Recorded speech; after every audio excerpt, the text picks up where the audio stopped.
Okay, so Shalom, everyone. Thank you for connecting this afternoon as we continue studying the book of Genesis or Bereshit. Today we'll be talking about the Torah portion called Vayeshev, Vayeshev, which means he settled or he got established or he lived in, and it's referring to Jacob. So, but before we do that, let's do the Torah blessing. Baruch atah Adonai Eloheinu melech haolam asher kitshanu b'mitzvotav v'tzivanu la'asok b'divrei Torah. Blessed are you, O Lord our God, King of the universe, who has sanctified us with his commandments and commanded us to engage ourselves in the Torah. Amen. Amen.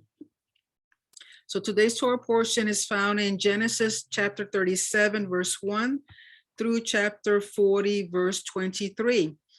And so we're going to be reading about Jacob and especially Joseph. And we know we've done the story many times, but there's always something new to learn about it. So chapter 37 of Genesis, verse 1 says, now Jacob dwelled, Vayeshev, in the land where his father had sojourned in the land of Canaan. These are the genealogies of Jacob. And even though in the English, they stop there, in the Hebrew continues without any separation, the name between the name of Jacob and Joseph. So these are the genealogies of Jacob when Joseph was 17 years old. He was a youth. He was shepherding the flocks with his brothers, with the sons of his father's wives, Bilhah and Zilpah. Joseph brought back a bad report about them to their father. So a couple of things here. In the Hebrew, when you look in the Torah, both the name of Jacob and Joseph are right next to each other. And the commentaries say that they were very close in terms of spiritual terms. They were spiritually inclined the same way. So that's why Jacob tended to favor Joseph, because he saw in him something that he couldn't see in his other sons. And when it says 17, the number 17 is the numeric value of the word tov. The word tov we usually translate as good, but we know that in the Hebrew it means more than that. It means that Joseph is complete. He has everything he needs to fulfill the potential that the Lord has put inside of him. So that's why the number 17 is important here. And he's also a shepherd. He's shepherding his father's flocks, but he also has a habit of telling his dad about his brothers when they were misbehaving, which I'm sure that's something that siblings do not like about others telling what they were doing. So he goes to his father and tells what his brothers were doing, which were probably not things that he wanted them to do. Verse 3, now Israel loved Joseph more than all his other sons because he was the son of his old age. Now remember, when it says that he loved him more than the others, it's not that he really, that there was a difference, that he had a preference, but it was because there was something between them. There was an affinity, a spiritual affinity that Joseph and Jacob had together. So he favored him in that sense, but it's not that he really loved him more than all his other sons. But we also have to remember that Joseph is the firstborn of Rachel, the woman that Jacob favored in the sense that he loved more than Leah. So Joseph is someone that is special in the eyes of Jacob. So what happens? So he had made him a long sleeve tunic. And we've talked about this in other classes where during this time, remember that clothing signified the status of this individual, the social status, the spiritual status. It had to do identification. The clothing identified the individual. And during this time in the ancient Near East, when people wore long tunics, most of the time it was related to someone that was successful or someone that was the firstborn. And in the sleeves and in the at the bottom of the tunic, they usually sewed in between important documents that had to do with inheritance, documents that had to do with property, documents that had to do with the family. So in this sense, the brothers understood that by Jacob giving this special tunic to Joseph, in a way, he was proclaiming him the firstborn, the one to be responsible for their whole family. And we know that at this point, Joseph is one of the younger brothers. Of all the brothers, remember Reuben is probably what, in his 20s, maybe close to his 30s, and yet Joseph is only 17 years old. And so it says, verse 4, when his brothers saw that their father loved him more than all his brothers, they hated him and could not speak to him in Shalom. So there was a lot of tension going on between the brothers with Joseph. Verse 5, then Joseph dreamed a dream and told his brothers, and they hated him even more. He said to them, please listen to this dream I dreamed. There we were binding sheaves in the middle of the field. All of a sudden, my sheaf arose and stood upright. And behold, your sheaves gathered around and bowed down to my sheaf. So remember that dreams during this time are important to the people, to the culture, because they understood that dreams were basically messages from the gods.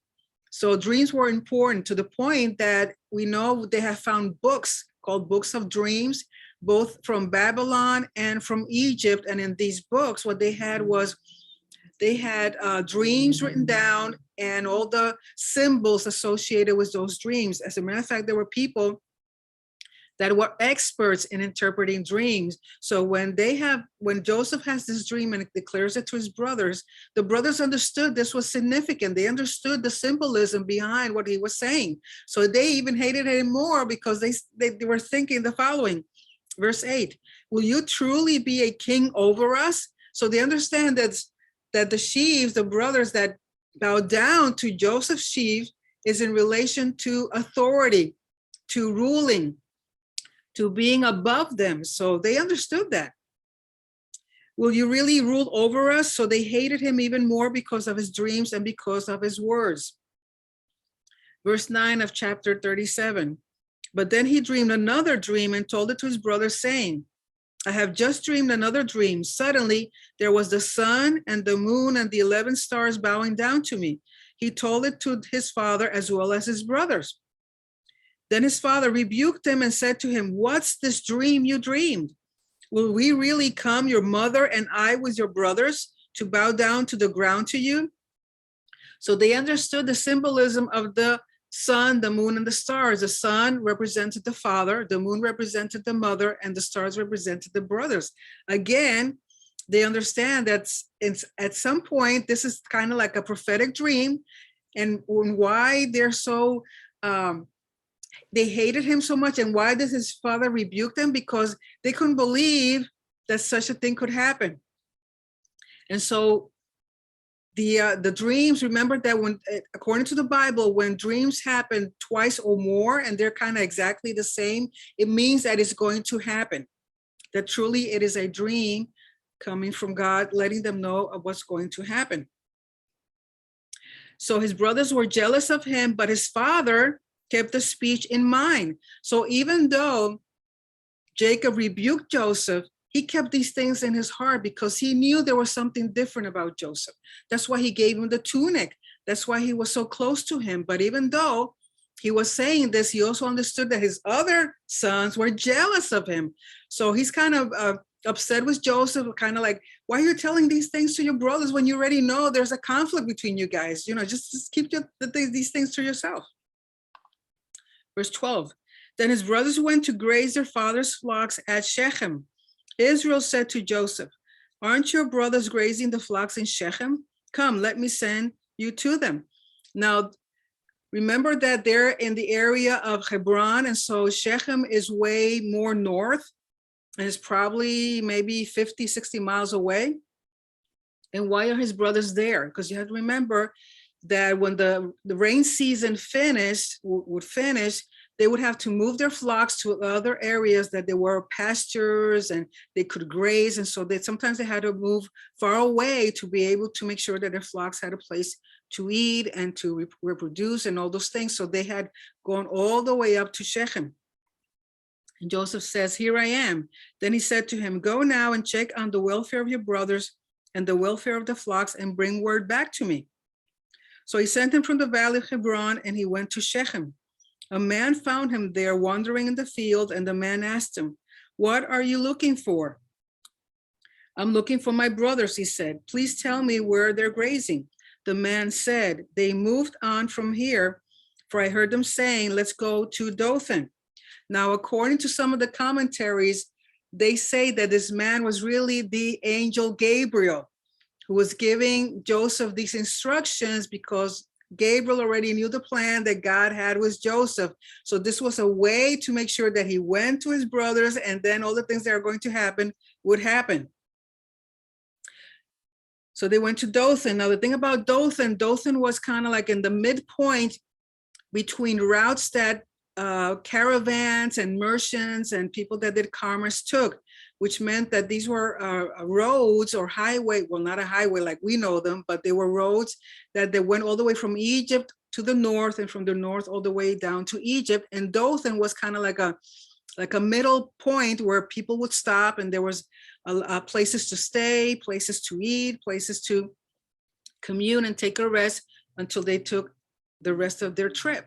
And they always kind of traveled in caravans because it was dangerous to go through these roads by yourself because of either bandits or weather or something that could happen. And so they always went in huge caravans. So Joseph went after his brothers and found them in Dothan. Now they saw him from a distance. Before he was close to them, they plotted together against him in order to kill him. I mean, imagine the hatred that these guys had against Joseph, that they were plotting, okay, here he comes, let's do something and kill him. They said to one another, here comes the master of dreams. So they're mocking him, they're making fun of him. Come on now, let's kill him and throw him into one of those pits so we can say that an evil animal devoured him.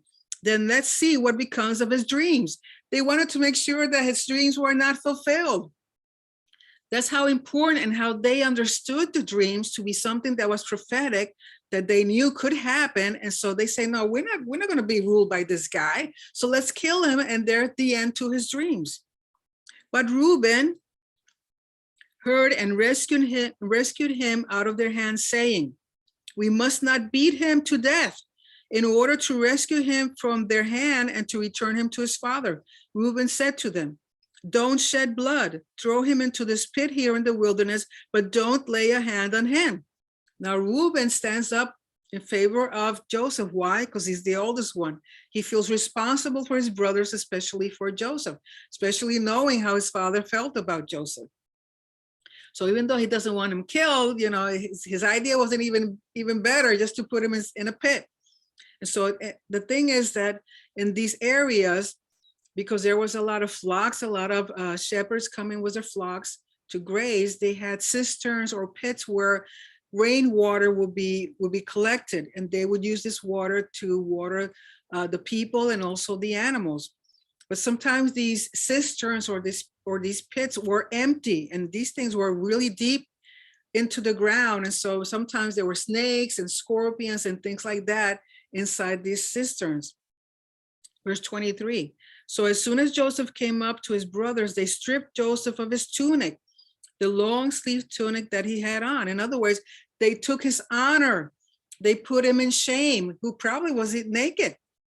So then they took him and threw him into the pit. Now the pit was empty with no water in it, which could mean it maybe had mud inside, or maybe it had snakes or scorpions or other things.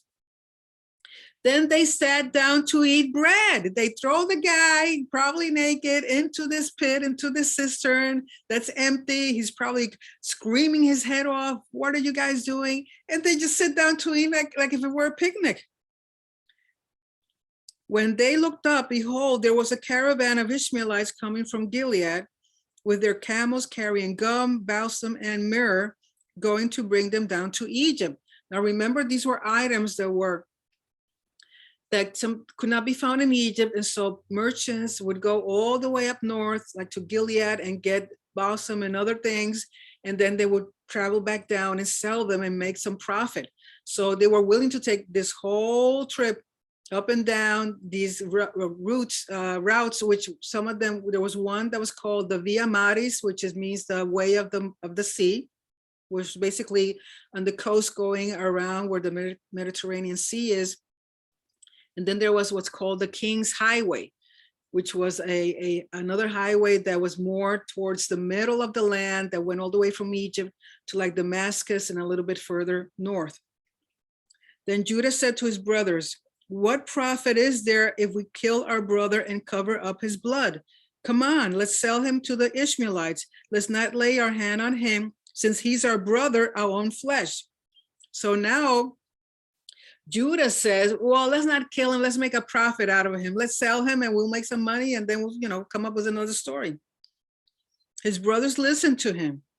When some men, Midianite merchants, passed by, they dragged Joseph up and out of the pit, and they sold Joseph to the Ishmaelites for 20 pieces of silver, and they brought Joseph to Egypt. So here we have a mention of Ishmaelites and Midianites, and some people say they probably traveled together. And we also need to understand that both were descendants of Abraham. The Ishmaelites from Ishmael, who was the son of Abraham, was Hagar, and then the Midianites, who were descendants of Midian, who was the son of Abraham, was Keturah. So in a way, they were family, and probably they traveled together.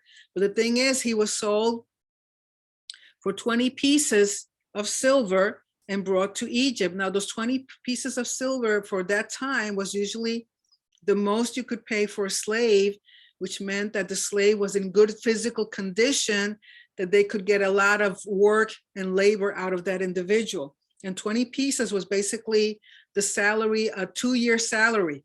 So 20 pieces is for that time was a lot. Verse 29, when Reuben returned to the pit and saw that Joseph was not in the pit, he tore his clothes. Now, where was Reuben all this time? It doesn't say, we don't know, but the thing is, when he comes back, he doesn't find Joseph in the pit. And so he tears his clothing. Remember that to tear the clothing is a sign of mourning. It's a sign of pain, of distress. Then he returned to his brothers and said, the boy is gone, and where should I go? In other words, what am I going to do? I'm responsible for him. So they took Joseph's tunic, slaughtered a goat, and they dipped the tunic into the blood. Then they sent the long sleeve tunic, and it was brought to their father, and they said, now they send the tunic. They don't go personally to Jacob and show the tunic, because they know they're lying. So they send messengers with the tunic, and they go to Jacob and they show it to him, and they say, we found this. Do you recognize whether or not it is your son's tunic? I mean, how cruel can you be to do this to their father, to send the tunic of his beloved son, stained in blood, making believe that is the blood of Joseph. Now, one thing that the commentaries say is that the blood of a goat is very similar to the human blood. So when he sees the stains, he can understand that most likely it was Joseph's blood. Verse 33, he did recognize it and said, my son's tunic, an evil animal has devoured him. Joseph must be torn to pieces. Jacob tore his clothing and put on sackcloth and mourned for his son many days. These are signs of mourning, to put sackcloth. Sometimes they put ashes over their head. They tore their garments. They didn't shave. They didn't cut their hair. And that usually for many days was at least 30 days of mourning. All his sons got up along with all his daughters to console him, but he refused to be comforted. He said, for I will go down to Sheol to my son mourning. So his father kept weeping for him. Imagine, I mean, the pain of Jacob thinking that Joseph is dead. And his brothers, his other sons, they just lie. And remember that they swore among each other that no one would tell what had really happened. So they made an oath among themselves. And remember that oath during this time, you had to keep your word. Because if you broke it, that means you were dishonoring the God in the name of whom you made the oath. And we know that that is in the name of Hashem. Meanwhile, the Midianites sold him into Egypt to Potiphar, an official of Pharaoh, the commander of the bodyguards. So now Joseph is resold again, and probably the Midianites made some profit with that. Chapter 38. Now, chapter 38 is kind of like a chapter where it kind of disconnects with Joseph, but in a way it doesn't, because according to one of the Midrash, this is the comment that it says. It says, while the fathers of the tribes were occupied selling Joseph, Joseph was occupied lamenting that he was separated from his father. Reuben was lamenting and was in penitence. He was occupied in his penitence, while Jacob was occupied lamenting the death of Joseph, while Judah was occupied marrying, and Hashem was occupied creating the light of Messiah. In other words, while everybody else was worried in their own problems and their own issues, the Midrash says that God was creating the light of Messiah. Why? Because we know that the relationship that's going to happen between Judah and Tamar has to do with the Messiah, because if what we're going to read didn't happen, remember that it is from the tribe of Judah that comes the kingship and comes the descendants that are going to be sitting on the throne of David, and within those descendants is Messiah. So I thought that Midrash was interesting. Chapter 38. About that time, Judah went down from his brothers, and he camped near an Adullamite man whose name was Hira. There Judah saw the daughter of a Canaanite man whose name was Shua, and he took her as wife and slept with her. Now Judah separates from his family, probably because he was the one that said, let's tell Joseph to these merchants, and he was taken to Egypt. And so probably they were fighting among each other. It's your fault. He was taken away. We don't know where he's gone. And so this brought more tension between the brothers. And so Judah decided to move away. But the problem is that he moves away and he marries a Canaanite. He does the same thing as Esau. He marries with foreign women. And you have to know that once they're married into foreign families, all the pagan beliefs and all the things associated with idolatry also is among the children of Israel when they have these type of relationships. So Judah does two things that are not the best thing. First of all, he leaves his family. Number two, he marries a Canaanite. Verse 3, then she became pregnant and gave birth to a son, and he named him She became pregnant again and gave birth to a son, and she named him Onan. She gave birth to yet another son, and she called him Shelah. He was in Kazib when she gave birth to him. Then Judah got a wife for his firstborn, and her name was Tamar. Now Tamar in Hebrew means a palm tree. It's a palm tree. But Judah's firstborn, was evil in Adonai's eyes, so Adonai put him to death. Now it doesn't tell us why he was killed at a young age, but we know it has to be something significant for that to happen. Then Judah said to Onan, go to your brother's wife to perform the duty of a brother-in-law to her and raise up a seed for your brother. So this is what's going to be known in the Torah when the Torah is given at Mount Sinai, the Levirite Vow, which was that if a man died, his wife, the widow, would have to marry one of his brothers, so there could be a descendant or someone to inherit and to continue the name of the deceased husband. So that was something to be able to continue the inheritance of the land, to maintain the land legally within the same family. Verse 9, but Onan knew that the seed would not be his, because if they had had a son, that first son would be considered the son of the deceased father, not the second one. Because again, it was the purpose was to continue the family name, continue the name of the deceased man. So every time he went to his brother's wife, he would destroy it underground so as not to provide a seed for his brother. So he would spill the seed underground. What he did was evil in Adonai's eyes, so he put him to death also. Why? Because he's not taking the responsibility of fulfilling for his brother's name, and for a legal inheritance for his brother, a legal descendant for his brother. Not only that, by spilling seed, basically he is killing future generations. He's killing a future descendant. And so he's not taking the responsibility to do what was asked of him. Verse 11, then Judah said to his daughter-in-law Tamar, stay as a widow in your father's house until my son Shelah grows up, because he thought otherwise he too might die like his brothers. So Tamar went and stayed in her father's house. It's interesting that I didn't know. I found out this afternoon while I was watching a teaching where it said that if a Jewish woman becomes a widow twice, she cannot marry a third time, because they think that a woman that's become a widow twice, in a way, she's kind of like a black widow. That means that for sure her third husband and fourth husband and whatever else the husband she might have, they also will die. So therefore, even up to today, this day, Jewish women within Jewish circles, if she's been a widow twice, she cannot marry a third time. And so here, Judah thinks, well, if two of them are already dead, I don't want my third son to die, so I'm going to wait until he's old enough to marry her and give some space, some time. So he was afraid that he would also die, but he didn't say that he would not give Shelah to Tamar. It's just that she had to wait and to go back to her father's house. Now, one of the commentaries say that only a daughter of a priest that became a widow was allowed to go back to her father's house if she was honorable. Okay, so, and we have to consider that a possibility that she was truly a daughter of a priest, because later on, what happens that Judah says we need to burn her. Only daughters of priests were burned if they committed adultery. Verse 12.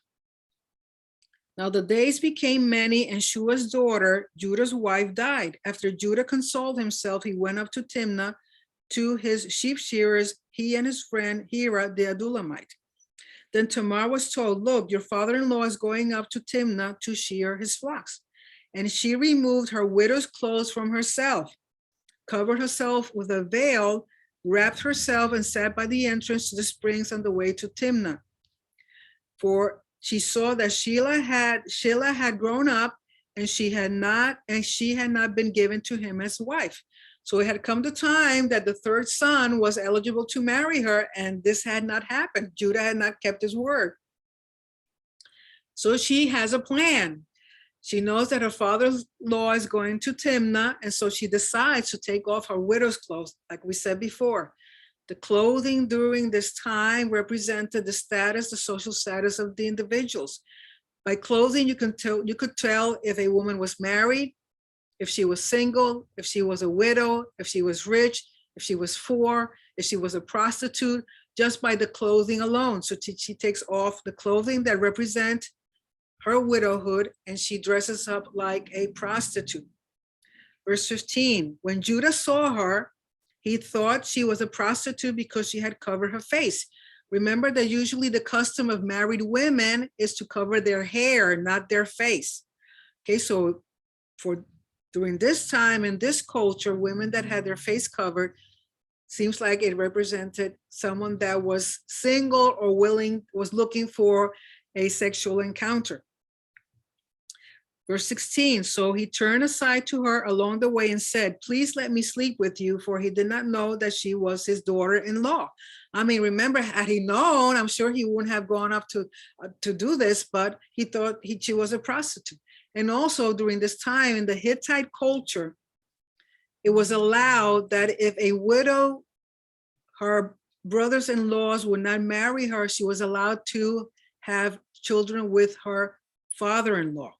Now, that's something that the Torah prohibits, but remember that Judah doesn't know what's going on. He thinks she is a prostitute. So maybe she thought, if this is allowed in the culture, then maybe I can do this.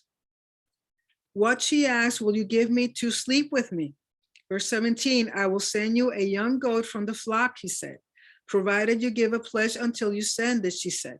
What kind of pledge shall I give you? He asked. Your seal and your cord and your staff in your hand, she said. Now remember that these three items, the seal, the cord, and the staff, were something that were very personal.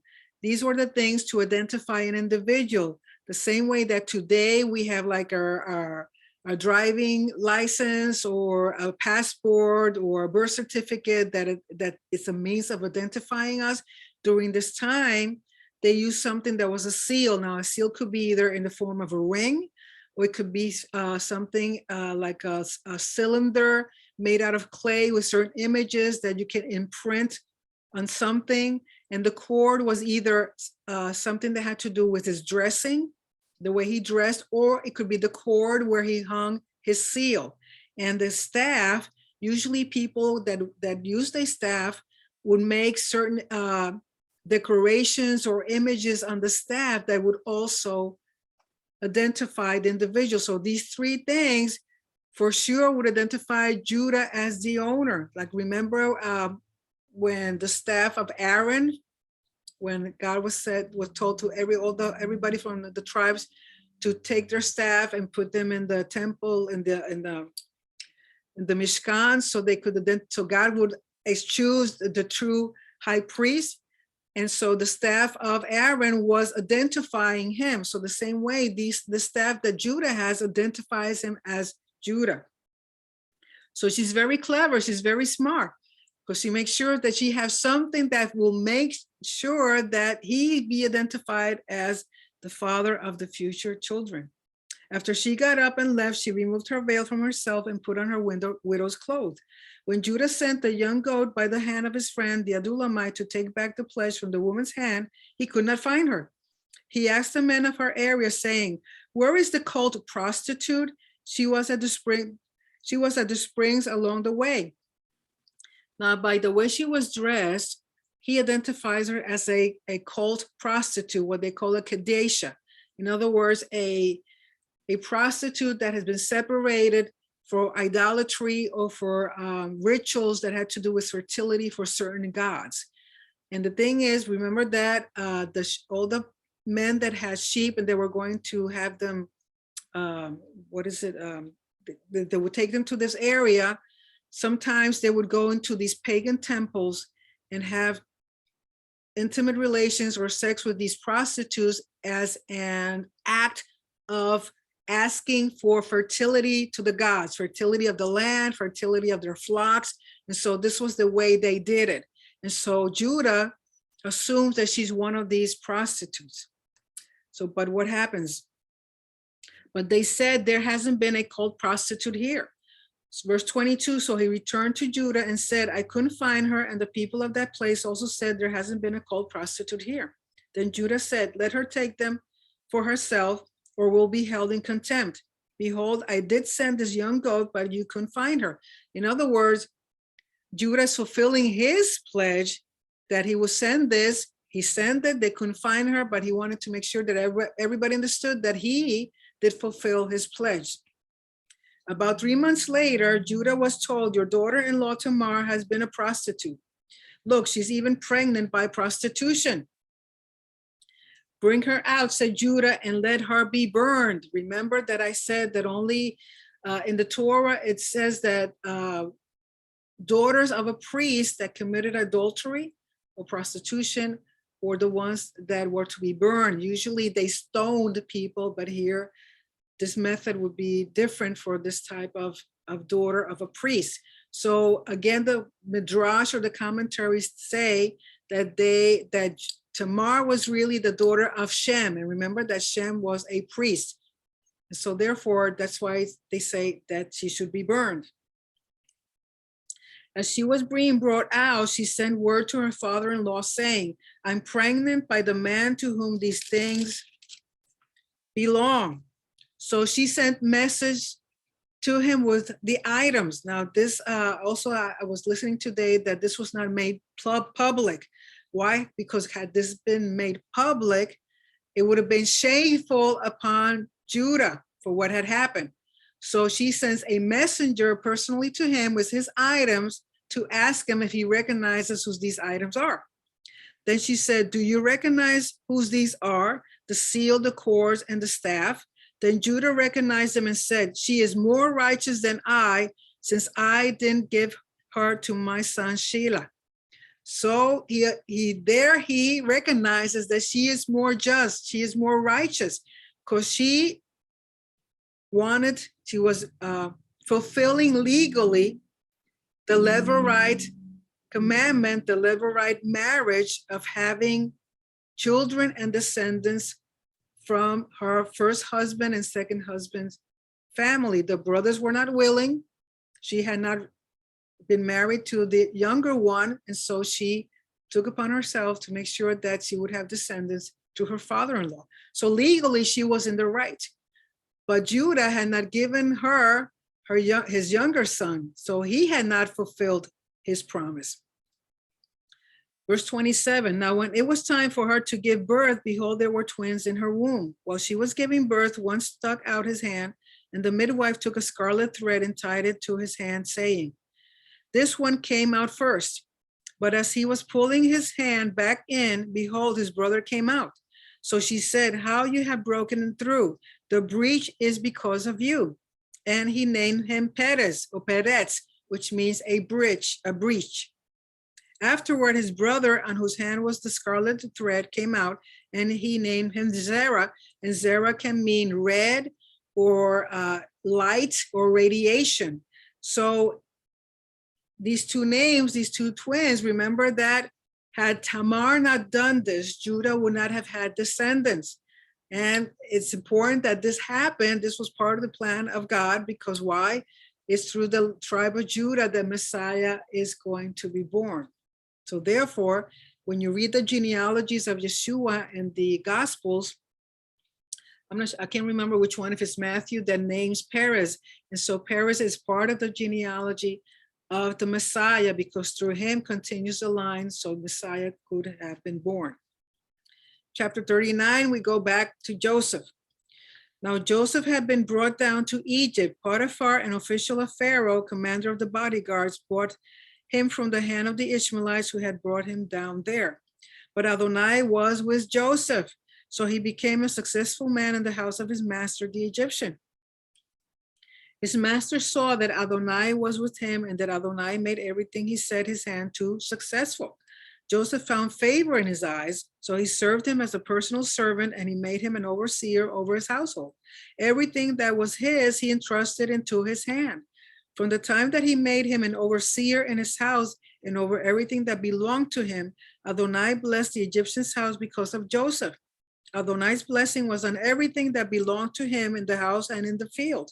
So he released everything he owned into Joseph's hand. With him in charge, he did not think about anything except the food he ate. In other words, you have to imagine, here we have a slave, a Hebrew slave. Remember, the Egyptians saw the Hebrews, they didn't think much of them because the majority were shepherds. So he has these two things against him. He's a Hebrew and he's a slave, but yet Potiphar sees something in him, and the grace and the favor that he's given by Joseph's God. And so he's successful, he's a blessing. And so he's responsible, he has integrity, he's loyal, he's faithful, he has all these awesome qualities. In spite of having been going through all the things that he went, we never hear that he complains, we never hear that he's bitter, we never hear that he's cursing, we never hear that he's lamenting what had happened to him. On the contrary, in spite of, he still is the best that he can be with the situation that he's in. And so he's blessed for that. Now Joseph was handsome in form and handsome in appearance. Verse 7, now after these things, the master's wife lifted up her eyes at Joseph and said, come lie down with me. But he refused. In other words, he even in that, he has control, self-control, because he doesn't want to shame his master and he doesn't want to shame Hashem.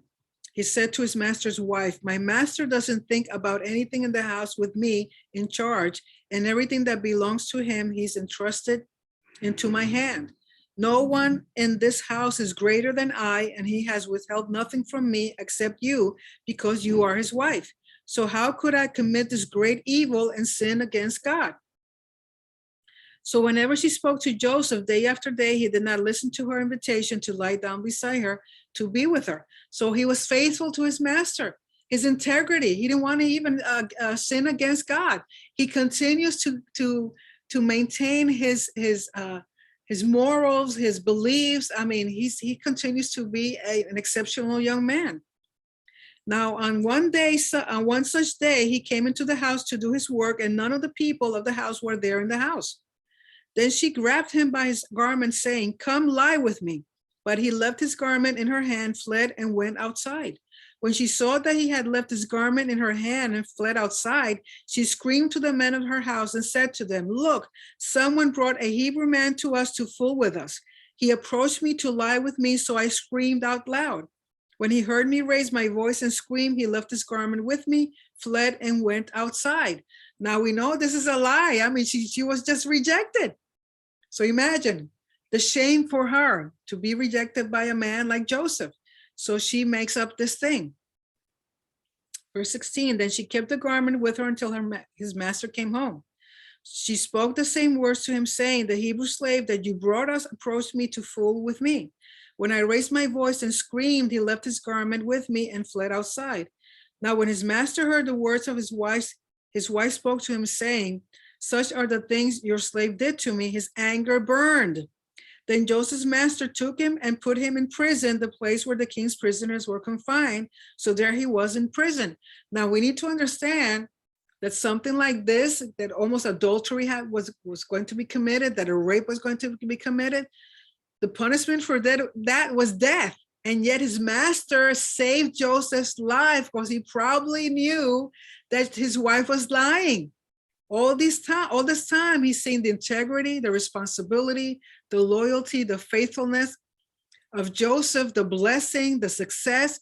So he doesn't believe his wife. He doesn't kill him. And on the contrary, he sends him to a prison that was a prison for the officials of the king, the Pharaoh, which meant that this prison was probably a step higher than prisons for men of less social status. So really, he wasn't in a bad place. Verse 21, but Adonai was with Joseph and extended kindness to him and gave him favor in the eyes of the commander of the prison. The commander of the prison entrusted into Joseph's hand all the prisoners who were in the prison, so that everything that was done there, he was responsible for it. The commander of the prison did not concern himself with anything at all under his care, because Adonai was with him, and Adonai made whatever he did successful. So again, the blessing continues with Joseph. Again, Joseph is not complaining. He's not lamenting. He's not having a pity party because of all the things that have been happening to him. He's there because of a lie of the wife of Potiphar, but yet he continues to be a man, a young man, responsible and keeping his integrity. Chapter 40. Now it was after these things that the cupbearer and the baker of the king of Egypt offended their master, the king of Egypt. Pharaoh was angry with his two officials, with the chief of the cupbearers and with the chief of the bakers. So he put them in custody of the house of the commander of the bodyguards in the prison, the place where Joseph was confined. Now we need to understand that the prisons here is not the way as our prison system. The prisons during this time was a place where they held people until judgment was made. And so it was not like they were there forever, like they do here. And they're kept there and they're given food and clothing and everything they need, and nothing really happens to them. Here was just a kind of like a holding place. So until Pharaoh decided what he was going to do with these two officials, they were being held there. Verse 4, the commander of the bodyguards assigned Joseph to be with them and serve them as their personal servant. They were in custody for some time. Then the two of them each dreamed a dream on the same night. Now you have to remember, these are two important people, especially the cupbearer. The cupbearer's function was that everything that was to be, that the Pharaoh was going to drink or eat, the cupbearer had to taste first to make sure it wasn't poison. So this had to be a person that was responsible and also confidentiality. You just couldn't put anybody there in that position. But something happened, and so they were put into custody in prison. The dream of each man, the cupbearer and the baker of the king of Egypt, who were confined in the prison, each had his own interpretation. When Joseph came to them in the morning, he observed them, and there they were, looking miserable. So he asked Pharaoh's officials who were with him in the custody of the house of his master, saying, "Why are your faces so sad today?" So even there, we see that Joseph is concerned about these prisoners. I mean, he has his own problems, and yet he's concerned, he's kind.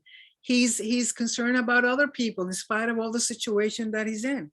They said to him, "We dreamed a dream and there is no one to interpret it." Then Joseph said to them, don't interpretations belong to God? Please tell me. So here, remember that they believed in dreams. They understood that these were messages from the gods, but they needed an interpreter. But here, and usually the interpreters came with their books of dreams, with all the symbols and all the things. But here Joseph said, hey, my God is the only one that can give you the true meaning of these dreams. So the verse 9, so the chief of the cupbearers told his dream to Joseph, saying to him, in my dream, suddenly there was a vine in front of me. On the vine were 3 branches, and as it was budding, its blossoms came out, its clusters ripened into grapes. Pharaoh's cup was in my hand, and I took the grapes, pressed them into Pharaoh's cup, and put the cup in Pharaoh's palm. This is its interpretation. Joseph said to him, the 3 branches, they are 3 days. In another 3 days, Pharaoh will lift up your head and restore you to your position. Then you'll put Pharaoh's cup in his hand, just as you used to do before when you were his cupbearer. But if you remember me, that I was with you when it goes well with you, please show me kindness and mention me to Pharaoh and get me out of this house. For I was forcefully kidnapped from the land of the Hebrews, and even here I have done nothing at all that they should put me in this pit. So he tells this guy, listen, I'm here unjustly. Please say something to Pharaoh about me, but we know that's not going to happen. Verse 16, when the chief of the bakers saw that the interpretation was good, he said to Joseph, I also was in my dream. Expectantly, there were 3 baskets of white bread on my head. In the top basket was food for Pharaoh, all kinds of baked goods, but the birds were eating them from the basket on my head. Then Joseph answered and said, this is its interpretation. The 3 baskets, they are 3 days. In another 3 days, Pharaoh will lift up your head off of you, and you will hang on a tree. Then the birds will eat your flesh off of you. Then it happened on the 3rd day, Pharaoh's birthday, that he held a banquet for all his servants. He lifted up the head of the chief of the cupbearers and the head of the chief of the bakers among his servants.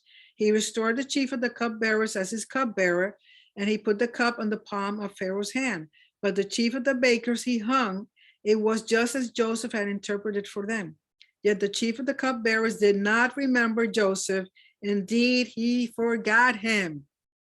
So poor Joseph stays in prison for a longer time. Again, remember that dreams were important to them, and Joseph was able to interpret it without the books that they used to use, and to show forth that it was God who was giving the interpretation. And we know that we see this several times in the Bible. We see it was also with Daniel and other people, that God gives the interpretation of dreams. So we're going to take some time for any questions or comments that you guys might have. Let me, if you have any questions or comments, you can unmute your microphone.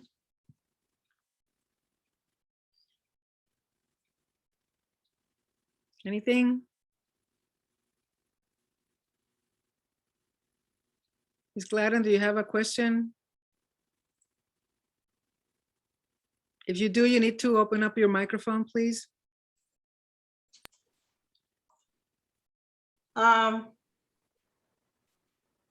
It says in the 37th chapter and the 11th verse, it says, and his brother envied him, but his father observed the saying.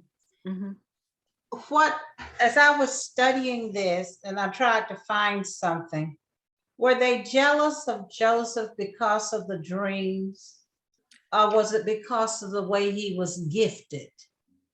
I don't notice anybody. I think all the above. They were jealous because the way his father treated him. He was given a tunic. He was treated in a special way. So they were jealous about everything about Joseph.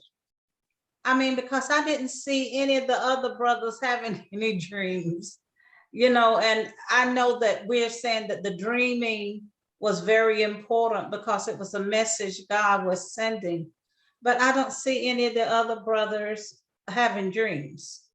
Well, they're not mentioned. It doesn't mean they didn't have any dreams, but the thing is, remember that the Bible is going to give you what you need to know. So the purpose here is Joseph. Joseph is the one that's going to be lifted up. He's the one that's had the dreams, the prophetic dreams, and they're going to be fulfilled. Yes, it doesn't mention any other dreams, but remember that when Jacob, before he dies, the blessing that he gives to his children, there's also prophetic messages. So in a way, we get to find out what's going to happen with the other tribes. But in these Torah portions here, the emphasis is on Joseph. Okay.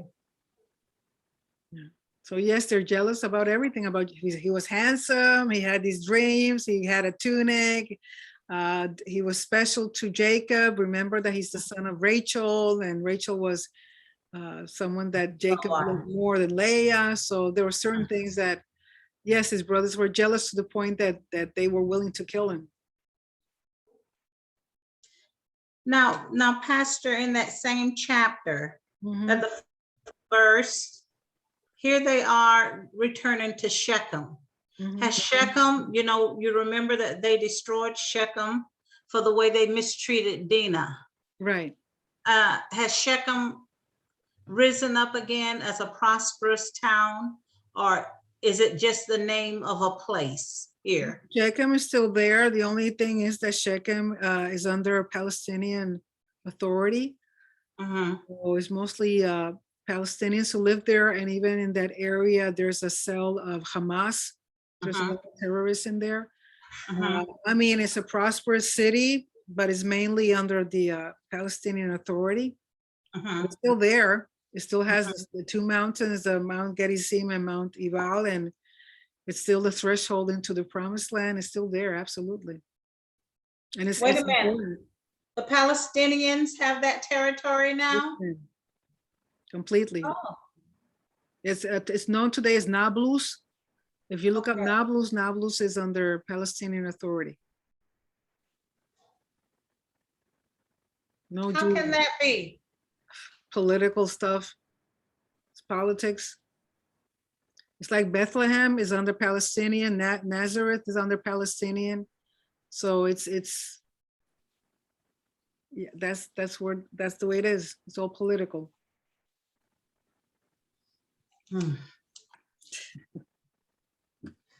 Anything else?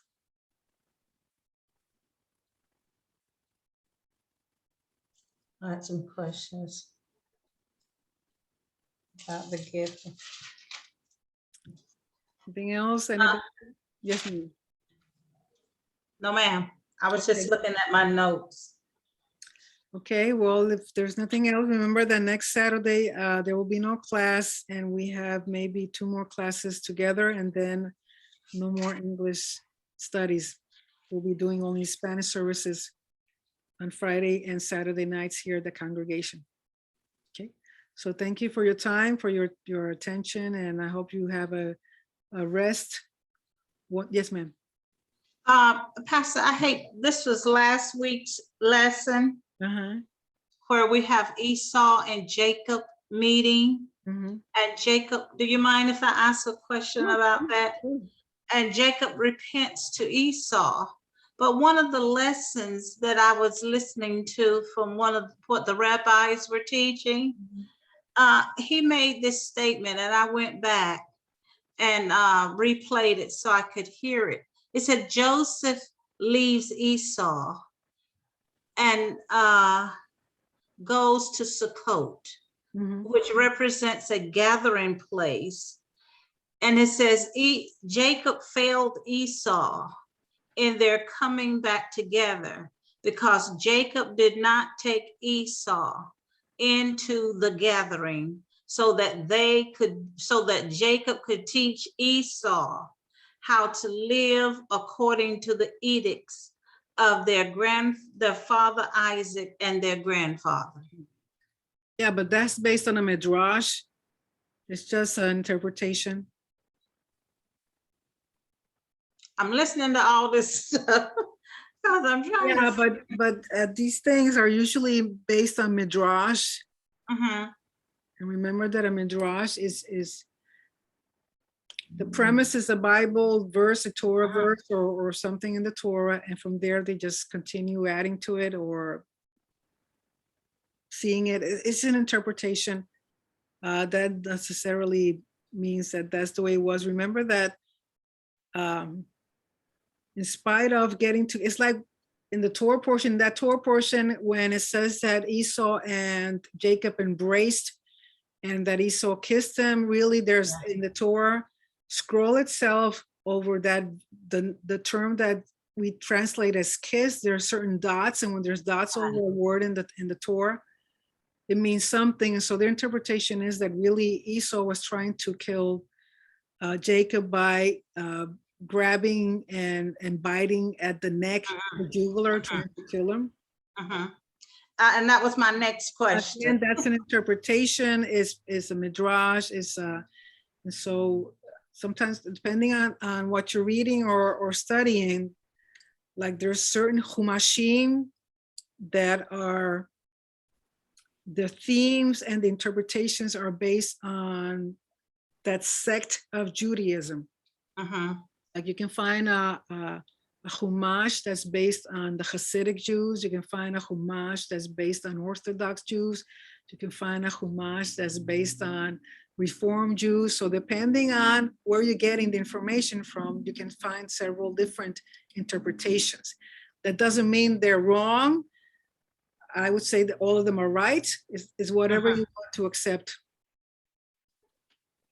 That was going to be my next question, because I have here that Esau's kiss is really a kiss bite in the Hebrew text, you know, at the jugular. That's an interpretation. It's just the way it's written in the Torah. Like I said, it has several dots over that word. And when there's several dots over a word, means you need to put more attention to it and to look further into it. And so the majority of commentaries say that that really wasn't a kiss, but it was trying to kill Jacob. Now, they never really reconciled because they both went separate ways. Jacob didn't really trust his brother, and so they went separate ways. And we know that Esau eventually, Edom is the Edomites, and they were enemies of Israel. So the sibling rivalry continues till the Messiah comes back. and then in one commentary that I read for myself, it says that Jacob gives Esau some unclean animals mixed in with the clean ones. I don't know. I doubt it, because they were, Jacob was a shepherd. They mostly had goats, sheep, and cows. I don't know what else. Yeah, but they didn't need camels. Yeah, Camels were for travel. things. Yeah. So in that sense, the unclean and clean doesn't really matter, because they know that you cannot eat unclean if they get, you know, so those terms there are really shouldn't be there, because it has nothing to do with, they were not going to be sacrificed, and they were not going to be eaten. So I mean. Okay, and in another commentary, they called Esau as being ruddy, and they defined it as meaning bloody.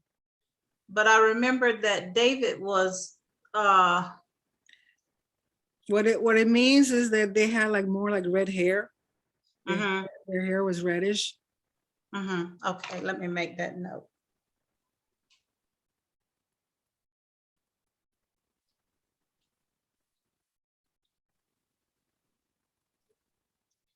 Okay, let's see. Anything else? I'm looking at the next page. I think I got everything, but those were the things I was really questioning. Okay. In the commentary that I was reading, studying. Okay. See, when you're not there, I have to depend on other people. Well, I'm a phone call away. Okay. So, again, thank you. So I'll see you guys next time. Remember, no class next Saturday. Okay. And have a great rest of Shabbat. Be blessed. Thank you. Okay, we're not going to discuss Hanukkah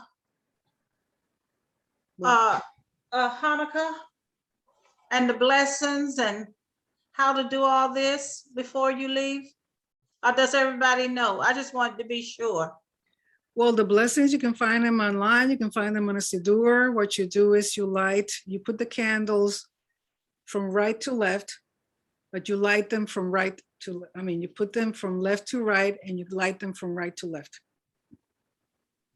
When you're putting in the candles on the Hanukkah, okay, put them starting from the left side to the right, but you're going to light them from the right to the left, like the way you write Hebrew. And you're going to light them. First, you light the shamash, which is the taller candle or the main candle. That one, you're going to light the other ones. If it's Shabbat, Okay. you do first the Shabbat candles, and then you do the Hanukkah candles. And Okay, really, that's with me facing. That's with me facing. if you're facing the Hanukkah, you're going to put the candle starting from your left to the right. Of course, the first time you're going to put just 2 candles. So you're going to put the shamash left, and then the first one again from the left all the way to the end. When you're going to light them reverse from the right to the left.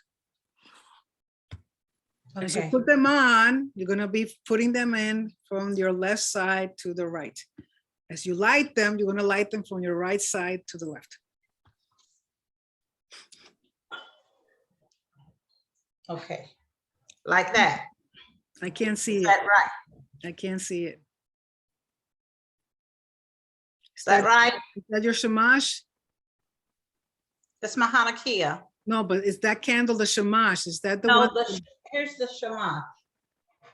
Where does the shamash go? It goes behind this. Okay, so you light that. That's the first one you need to light. And then you're going to light that one. Okay. But as you light them, it's going to be from your right side to your left side.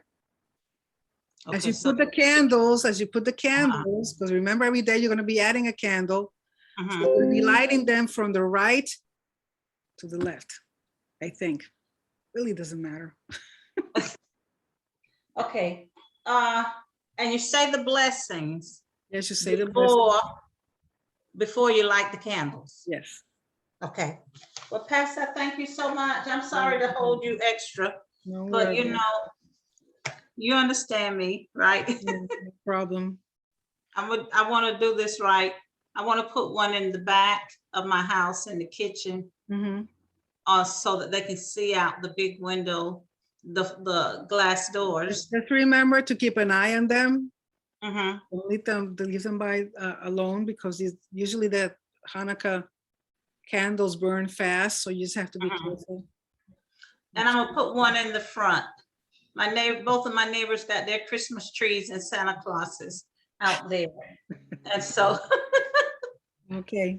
Well, thanks Thank again. you so much. Shabbat Shalom. I'll see you guys. Shabbat Shalom.